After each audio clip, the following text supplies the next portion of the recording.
उत्तर प्रदेश विधानसभा चुनाव में विपक्ष जहां एक तरफ सरकार पर अनएम्प्लॉयमेंट का आरोप लगा रहा है, तो वहीं सत्ता पक्ष के द्वारा युवाओं को बड़ी संख्या में जॉब देने और उन्हें आत्मनिर्भर बनाने की बात कही जा रही है। लेकिन इन दावों के बीच विपक्ष प्राइवेट कंपनियों के हाथ में सभी संस्थाओं को देने का भी आरोप लगा रहा है और इन कंपनियों के द्वारा कर्मचारियों के शोषण करने का आरोप भी लगाया जा रहा है। विपक्ष के द्वारा जो दावे किए जा रहे हैं विपक्ष के दावों का एक जीता जागता उदाहरण प्रधानमंत्री नरेंद्र मोदी के संसदीय क्षेत्र वाराणसी में आज देखने को मिला, जहां पर निजी बैंक के द्वारा कर्मचारियों ने शोषण का आरोप लगाकर विरोध प्रदर्शन किया। दरअसल वाराणसी के कैंट रेलवे स्टेशन के समीप स्थित एक निजी बैंक के कर्मचारी बैंक के अधिकारियों पर शोषण करने का आरोप लगाते हुए जमकर विरोध प्रदर्शन करते नजर आए। बैंक कर्मचारियों का आरोप है कि उन्हें बिना पूर्व नोटिस के ही उनका तबादला कर दिया जाता है और आए दिन बैंक के कर्मचारियों के द्वारा उनको मानसिक रूप से शोषित किया जाता है। बैंक कर्मचारियों ने आरोप लगाया है कि अधिकारियों के इस रवैये से परेशान होकर आज उन्हें सड़क पर उतरकर विरोध प्रदर्शन करना पड़ रहा है, जिससे बैंक के ग्राहकों को दिक्कतों का सामना करना पड़ रहा है। उन्होंने ये भी कहा कि यदि ऐसे ही बैंक की तरफ से लगातार कर्मचारियों का शोषण किया जाता रहा तो वो बड़ा आंदोलन करने के लिए बाध्य होंगे। इसके साथ ही उन्होंने सरकार से भी गुहार लगाई है कि निजी बैंकों के कर्मचारियों के हो रहे शोषण पर वो ध्यान दे और इससे उन्हें निजात दिलाए। वाराणसी से हमारे सहयोगी अमित गुप्ता की रिपोर्ट।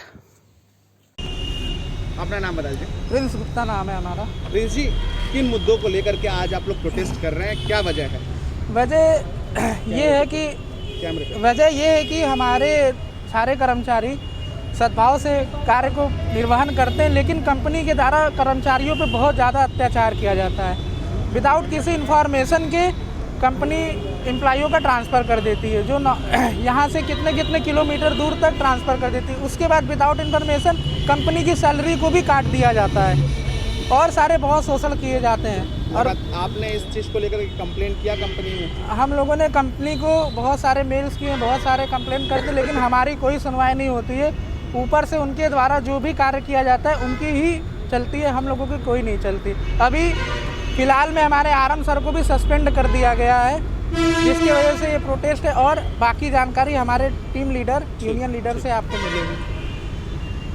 नाम पूछेंगे, एक मिनट जाइए और आगे बनाना बोला भाई। अपना पूरा नाम और परिचय बताइए। हमारा नाम है विकेश है। किस तरीके का प्रोटेस्ट कर रहे हैं आप लोग, क्यों कर रहे हैं? देखिए, हमारा जो मन्नापुरम के तरफ से जो एम्प्लॉइयों का शोषण होता है, जबकि सबसे ज़्यादा जो बिजनेस होता है वो चीज़ें सारे हम लोग वाराणसी रीजन से करते हैं, फिर भी इसमें एम्प्लॉइयों का जो शोषण होता है वो नहीं होना चाहिए सर। किस तरीके से शोषण किया जा रहा है? शोषण का मतलब ये सर कि विदाउट इन्फॉर्मेशन किसी को भी कहीं भी ट्रांसफ़र दे देते हैं। जो 2-4-6 महीने के एम्प्लॉय होते हैं उनको ट्रांसफ़र कर दिया जाता है, प्रमोशन दे दिया जाता है।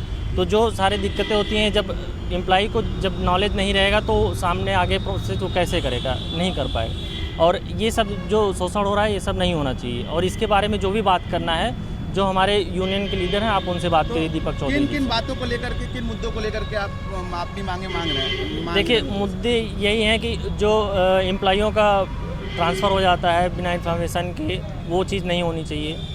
कुछ कस्टमर्स के जो होते हैं, अभी जैसे हड़ताल हो गया तो जो कस्टमर का इंटरेस्ट होगा वो गलत होगा, वो नहीं लगना चाहिए। हम उनसे माफ़ी मांग रहे हैं कस्टमरों से, वो नहीं होने चाहिए। और तीसरी बात ये कि किसी भी एम्प्लॉई को, जैसे गलती एक एम्प्लॉई की होती है तो सारे एम्प्लॉइयों को पनिशमेंट दिया जाता है, ऐसा नहीं होना चाहिए। ठीक है।